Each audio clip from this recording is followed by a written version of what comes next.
اب دیکھیے سب یہ کہتے ہیں شرک مت کرو، علی کو اللہ سے نہ ملاؤ، علی کو اللہ سے نہ ملاؤ، کسی بندے کو نہ ملاؤ، شرک ہو جائے گا۔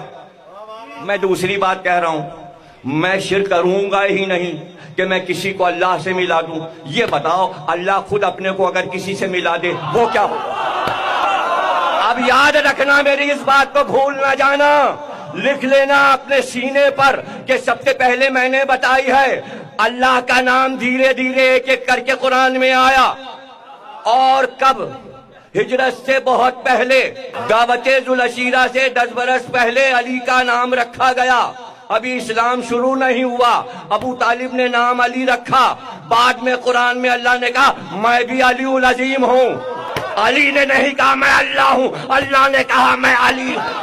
ہم علی کو نہیں ملا رہے، اللہ کے علی سے مل رہا ہے، ورنہ اس نے اپنا نام علی کیوں رکھا؟ ہاں ذرا سا بڑھا دیا، میں علی العظیم ہوں، میں علی الکبیر ہوں۔